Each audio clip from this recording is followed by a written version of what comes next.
पिछवाड़े में, जहां सूरज की किरणें आम के घने पत्तों से छनकर आंगन में धब्बे बनाती थीं, वहीं दादी अपनी पुरानी सीधी कुर्सी पर विराजमान थीं।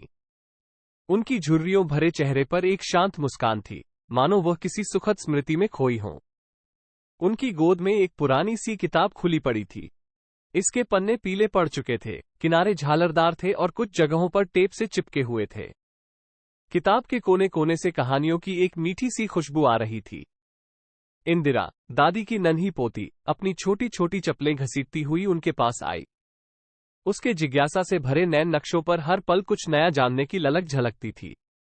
वो दादी की गोद में सिकुड़कर बैठी और किताब के रंगीन चित्रों को बड़े ध्यान से निहारने लगी।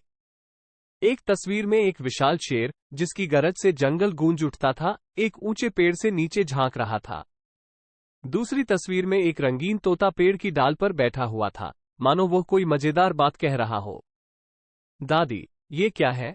इंदिरा ने पूछा, किताब के चित्र को अपनी छोटी उंगली से छूते हुए।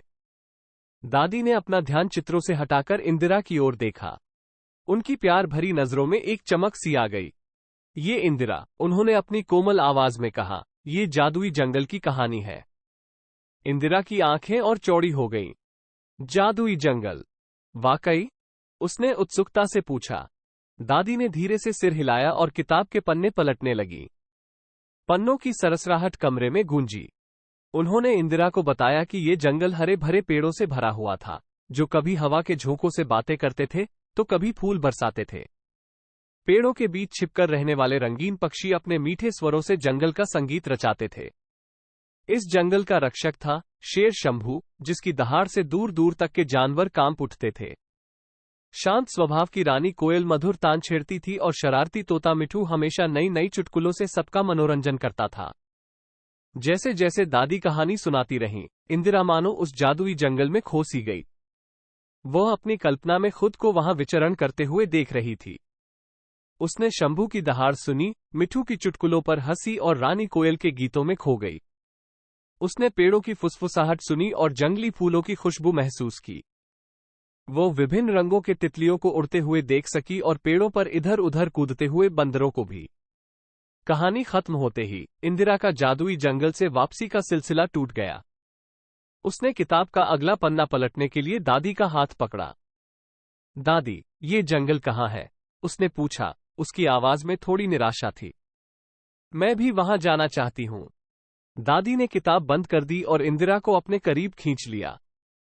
उन्होंने प्यार से इंदिरा के बालों को सहलाया और कहा, ये जंगल, इंदिरा, कल्पना की दुनिया में है। इसे देखने के लिए आंख बंद करके कहानी सुननी पड़ती है, और इस किताब के पन्नों में सहेजे हुए शब्दों को दिल से महसूस करना पड़ता है। इंदिरा ने थोड़ा मुंह बिचाया। पर दादी, कल्पना की दुनिया कैसी होती है? मैं इसे छू नहीं सकती, ना ही इसे देख सकती हूं। दादी ने मुस्कुराते हुए कहा, इंदिरा, कल्पना की दुनिया सबसे खूबसूरत दुनिया होती है। इसमें तुम जो चाहो वो कर सकती हो। तुम पेड़ों से बातें कर सकती हो, पक्षियों के साथ उड़ सकती हो, और यहां तक कि शेर शंभू की सवारी भी कर सकती हो। बस तुम्हें अपनी आंखें बंद करनी होंगी और कहानी को अपने दिल में उतरना देना होगा। थोड़ी देर चुप रहने के बाद इंदिरा ने आखिरकार दादी की बात मानी। उसने गंभीरता से सिर हिलाया और अपनी आंखें कस के बंद कर ली। दादी ने किताब को फिर खोला और धीमी, मधुर आवाज में कहानी सुनाना शुरू किया। इस बार दादी ने सिर्फ शेर शंभू या तोता मिठू के कारनामों के बारे में नहीं बताया। उन्होंने इंदिरा को जंगल के एक छोटे से गांव के बारे में बताया, जहां रहने वाले लोग पेड़ पौधों से बहुत प्यार करते थे। उन्होंने बताया कि कैसे गांव के बच्चे पेड़ों पर चढ़ते थे, फूल तोड़ते थे और जंगली जानवरों से दोस्ती करते थे। जैसे जैसे कहानी आगे बढ़ी, इंदिरा ने खुद को उस गांव की एक बच्ची के रूप में कल्पना करना शुरू कर दिया। उसका नाम लीना था और वो जंगल के हर पेड़ पौधे को जानती थी।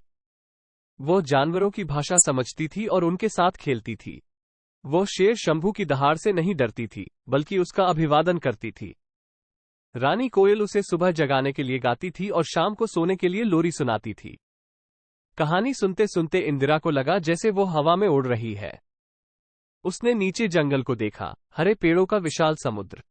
उसने सुना कि कैसे गांव के बच्चों ने मिलकर एक जादुई झरना खोजा था, जिसका पानी इतना मीठा था कि उसे पीने से सारी थकान मिट जाती थी। अचानक कहानी रुक गई। दादी ने किताब बंद कर ली थी। इंदिरा ने अपनी आंखें खोली। वह उदास थी कि कहानी खत्म हो गई, मगर कमरे में वापस आने के बाद भी उसे जादुई जंगल का एहसास बना हुआ था। वो अपनी आंखें बंद कर लेती और तुरंत ही खुद को लीना के रूप में पाती, जंगल में दौड़ती हुई, पेड़ों से बातें करती हुई और जानवरों के साथ खेलती हुई। कुछ दिनों तक तो इंदिरा यही करती रही। हर रात वह दादी की गोद में बैठती और किताब सुनती। दादी उसे जंगल के अलग अलग हिस्सों के बारे में बताती। कभी जंगल के बीचों बीच स्थित एक चमकते हुए तालाब के बारे में, तो कभी जंगल के बाहरी इलाके में रहने वाले एक बुद्धिमान बूढ़े हाथी के बारे में। धीरे धीरे किताब सिर्फ कहानियों का संग्रह नहीं रह गई थी। वो इंदिरा के लिए एक जादुई द्वार बन गई थी, जिससे होकर वो कभी भी जादुई जंगल में जा सकती थी। वो जादुई जंगल जहां कल्पना हकीकत बन जाती थी। एक दिन इंदिरा किताब पलट रही थी, तभी उसकी नजर एक खाली पन्ने पर पड़ी। उसने दादी की तरफ देखा और पूछा, दादी, क्या मैं भी अपनी कहानी इस किताब में लिख सकती हूँ? दादी ने मुस्कुराई और इंदिरा को गले लगा लिया। बिल्कुल इंदिरा, उन्होंने कहा। ये किताब सिर्फ कहानियों का संग्रह नहीं है, बल्कि कल्पना की एक डायरी है। इसमें वो सब कुछ लिखा जा सकता है जो हमारे दिल में है। इंदिरा उत्साह से भर गई। उसने तुरंत रंगीन पेंसिलें निकाली और खाली पन्ने पर कुछ सोचने लगी। आखिरकार उसकी कलम चल निकली। उसने अपने जंगल के अनुभवों को लिखना शुरू किया। उसने लिखा कि कैसे वो लीना के साथ पेड़ों पर चढ़ती थी और उनके फलों का मजा लेती थी। उसने लिखा कि कैसे शेर शंभू उसे जंगल के गुप्त रास्तों पर घुमाता था और रानी कोयल उसे सोने के लिए लोरी सुनाती थी। उसने एक जादुई फूल के बारे में भी लिखा, जिसे छूने से उसकी हर इच्छा पूरी हो जाती थी। कुछ दिनों में इंदिरा की कहानी पूरी हो गई। उसने अपने चित्रों से भी कहानी को सजाया। एक तस्वीर में वह शेर शंभू की पीठ पर सवार थी, दूसरी तस्वीर में वो पेड़ों से बात कर रही थी और तीसरी तस्वीर में वो जादुई फूल को छू रही थी। दादी ने इंदिरा की कहानी पढ़ी और उसकी तस्वीरों को देखा। उनकी आंखों में खुशी के आंसू आ गए। इंदिरा, उन्होंने कहा, तुमने तो इस किताब में जान डाल दी है। तुम्हारी कहानी जादुई है, बिल्कुल उसी तरह से जादुई जैसा ये जंगल है। इंदिरा गर्व से मुस्कुराई। उसे खुशी थी कि अब उसकी कहानी भी इस किताब का हिस्सा बन गई थी। अब जब भी वो किताब पढ़ेगी, तो उसे न सिर्फ दादी की सुनाई हुई कहानियां याद आएंगी, बल्कि उसके खुद के जादुई जंगल के अनुभव भी याद आएंगे। समय बीतता गया, इंदिरा बड़ी हो गई। किताब उसके बचपन की एक प्यारी याद बन गई। मगर जब भी उसे किसी मुश्किल का सामना करना पड़ता या वह उदास हो जाती, तो वो उस किताब को खोल लेती। किताब के पन्नों को पलटते हुए वो वापस जादुई जंगल में चली जाती। वो लीना बनकर पेड़ों से बात करती, जानवरों के साथ खेलती और जादुई फूल से अपनी परेशानियां दूर करने की इच्छा करती। एक दिन इंदिरा कॉलेज से लौटी तो घर में सन्नाटा छाया हुआ था। वह दौड़कर दादी के कमरे में गई, मगर दादी वहां नहीं थी। लिविंग रूम में उसकी मां उदास चेहरे से बैठी थी। इंदिरा को अचानक सब समझ आ गया। उसकी प्यारी दादी अब इस दुनिया में नहीं रही। इंदिरा टूट चुकी थी। वो अपने कमरे में चली गई और फूट फूट कर रोने लगी। उसे अपनी दादी की याद आ रही थी, उनकी सुनाई हुई कहानियों की याद आ रही थी, और सबसे बढ़कर जादुई जंगल की याद आ रही थी। थोड़ी देर रोने के बाद उसने महसूस किया कि कमरे में एक हल्की खुशबू फैल रही है। यह वही खुशबू थी जो जादुई जंगल की कहानियों के वक्त आती थी। उसने अपना सिर उठाया और देखा कि उसकी टेबल पर दादी की पुरानी किताब रखी हुई है। इंदिरा ने किताब उठाई और उसे खोला। उसने सीधे अपने लिखे हुए पन्ने पर देखा, मगर इस बार वहां कुछ अलग था। जादुई फूल वाली तस्वीर के नीचे दादी ने कुछ लिखा हुआ था। इंदिरा ने धीरे से उसे पढ़ा। प्यारी इंदिरा, मुझे पता है कि एक दिन मैं तुम्हारे साथ नहीं रहूंगी, मगर मेरी कहानियां और ये किताब हमेशा तुम्हारे साथ रहेंगी। जब भी तुम उदास हो या मुश्किल में फंस जाओ, तो बस इस किताब को खोल लेना। जादुई जंगल का दरवाजा हमेशा तुम्हारे लिए खुला रहेगा। वहां तुम्हें हमेशा शांति, मित्रता और खुशी मिलेगी। याद रखना इंदिरा, कल्पना की ताकत बहुत होती है। ये तुम्हें मुश्किलों से पार पाने में मदद करेगी और तुम्हारे सपनों को साकार करने की राह दिखाएगी। तुम्हारी प्यार करने वाली दादी। इंदिरा ने दादी के शब्दों को बार बार पढ़ा।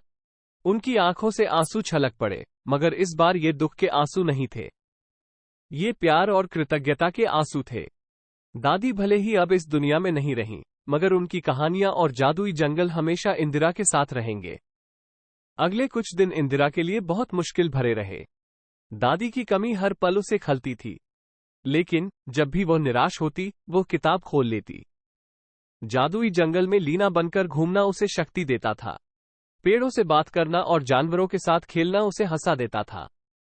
हर बार दादी के लिखे शब्दों को पढ़कर उसे नई ऊर्जा मिलती थी। धीरे धीरे इंदिरा ने अपनी जिंदगी पटरी पर लौटानी शुरू कर दी। उसने पढ़ाई में फिर से ध्यान लगाया और अपने सपनों को पूरा करने की कोशिश करने लगी। वो जानती थी कि दादी चाहती थी कि वो खुश रहे और अपने लक्ष्य हासिल करे। कुछ साल बाद इंदिरा एक सफल लेखिका बन गई। उसने कई किताबें लिखीं, जिनमें से ज्यादातर बच्चों के लिए थीं। उसकी कहानियों में जादुई जंगल की झलकियां भी होती थीं। वो चाहती थी कि हर बच्चा कल्पना की ताकत को समझे और उसका इस्तेमाल अपने सपनों को पूरा करने के लिए करे। एक दिन इंदिरा किताबों की दुकान में खरीदारी कर रही थी। उसकी नजर बच्चों की किताबों के सेक्शन पर पड़ी। अचानक उसकी सांसें थम गईं। वहां एक नई किताब रखी हुई थी, जिसका शीर्षक था इंदिरा की जादुई जंगल। उसने किताब उठाई और उसे खोलकर देखा। तस्वीरें जानी पहचानी थीं। शेर शंभू, तोता मिठू, रानी कोयल, सब वही थे। मगर कहानी थोड़ी अलग थी। कहानी में एक छोटी सी बच्ची थी, जिसका नाम लीना था। लीना को जादुई जंगल का रास्ता एक पुरानी किताब से मिला था। इंदिरा किताब के आखिरी पन्ने पर गई। वहां लिखा हुआ था, ये कहानी मेरी दादी ने मुझे सुनाई थी। उन्होंने मुझे कल्पना की ताकत के बारे में बताया था। इस जादुई जंगल ने मुझे मुश्किलों का सामना करना सिखाया और मेरे सपनों को पूरा करने में मेरी मदद की। अब मैं ये कहानी आप सबके साथ साझा कर रही हूं, ताकि आप भी जादुई जंगल जा सकें और अपनी कल्पना को उड़ान दे सकें। इंदिरा की आंखों में खुशी के आंसू आ गए। उसने किताब को अपने सीने से लगा लिया। दादी की पुरानी किताब ने उसे जादुई जंगल तक पहुंचाया था, और अब उसकी खुद की किताब दूसरे बच्चों को उसी जादुई दुनिया का रास्ता दिखा रही थी। जादुई जंगल की कहानी, जो कभी सिर्फ दादी की कहानियों और उसकी कल्पना तक सीमित थी, अब दुनिया भर के बच्चों को उनकी कल्पना को जगाने और अपने सपनों को पूरा करने की ताकत दे रही थी।